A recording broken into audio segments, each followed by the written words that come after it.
Ocarina of Time has its fair share of challenging dungeons. Dungeons like the Spirit, Shadow, and Fire Temples all test the player with challenging puzzles and difficult bosses.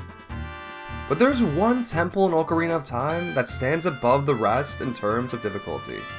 A temple that is so confusing and tedious that it has caused many a gamer to quit the game out of pure frustration. It is without a doubt the most notorious dungeon in the Legend of Zelda series. The dungeon I am of course talking about is Ocarina of Time's Water Temple. Now, there are many reasons why this dungeon is so infamous. Having to pause every time you want to equip the iron boots, changing the water levels, confusing layout, constant backtracking. This dungeon is a perfect storm of frustrating bullshit. To really nail this point home, take a look at this. These are dungeon flowcharts. They show key moments in each dungeon and what order they need to be completed in. This is the flowchart for the Deku Tree, Ocarina of Time's first dungeon. Defeat Deku Scrub, get Slingshot, kill Skulltulas, climb wall. Seems pretty straightforward, right? Well, take a look at this one for the Water Temple. It looks like a child scribbled on a wall with a marker. How anyone is supposed to follow this chart or this temple is beyond me. But here's the thing, the confusing nature isn't even the scariest part about the Water Temple. What scares me the most is how over the years it's convinced so many people that they have become permanently stuck and are unable to progress throughout the dungeon. There are countless posts online of people convinced they have actually broken the game in some way, and have made progression throughout the temple impossible. And actually, the same thing happened to me when I was a kid. I got to a point where I had a single door to unlock, but I was out of small keys, and no matter where I looked, I could not find one. I legitimately thought I was stuck, and it remained that way for 10 years. Now, it's not like I was trying every single day during that 10-year span, but every couple of months I would pop in Ocarina of Time and see if I could find this missing key.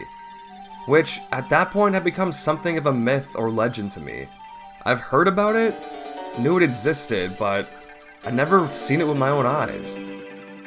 I believe this key is responsible for the Water Dungeon's dubious reputation and the sole reason why so many people have got stuck in this dungeon throughout the years. So when you first enter the dungeon, you have to use the iron boots. Enter a room on the bottom floor, meet with Princess Ruto, float to the surface, and then you're greeted with one of 3 areas which can be used to change the level of the water. Play Zelda's Lullaby, lower the water level, and fight some enemies for your first small key. You can then explore the other rooms on the lowest level, which will net you a golden Skulltula and another small key. At this point, you have to make your way up inside the central pillar of the dungeon to raise the water to its medium height. Hookshot up, and play another Zelda's Lullaby to do so. Did you miss it? Because me and thousands of other players did as well. Here, let's watch it again. There. Right there. This is the only glimpse you'll get of the secret room below the floating platform. The secret room that housed the mythical lost key that had caused me to be stuck in the Water Temple for 10 years. This cutscene is the only clue you get that this room even exists. If you don't have 100% of your attention on the screen while this cutscene plays, you're gonna miss it. And even if you do, it happens so fast, it's still easy to not see it. And this would be fine if there was something else signaling at this hidden room, but there's nothing. There's no reason for the player to assume that the bottom floor is hiding anything but spites. And to make matters worse, the map you use to navigate the dungeon makes the location of the room even more confusing. The map in the Water Temple is fragmented because of how certain rooms require you to use the iron boots to navigate them. Take a look at this room for example. If you look at it from the perspective of B1, you see a room that is completely segmented. That's because it's only showing the section which is on B1, this portion here. But as soon as you look at the floor 1 on the map, you can see this small section connecting this room to the central room of the temple. You start on floor 1, sink down to B1, then float back up to floor 1. So naturally, when you see the hidden room on the map, you assume you can access it in the same way, but you don't. You can only access it from straight above. But using just the map, it's almost impossible to discern this, and it really only adds to the ambiguity of how to access the room. Now, if you don't believe me, take a look at the 3DS remake. Nintendo actually changed the cutscene, so that it made it super obvious that there was a hidden path below the floating platform.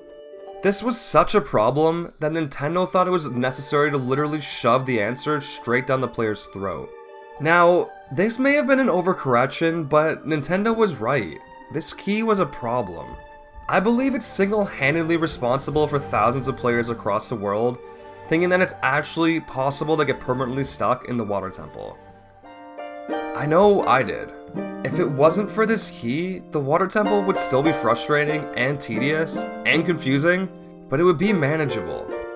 It could have been a dungeon that players actually enjoyed, instead of the infamous dungeon it became.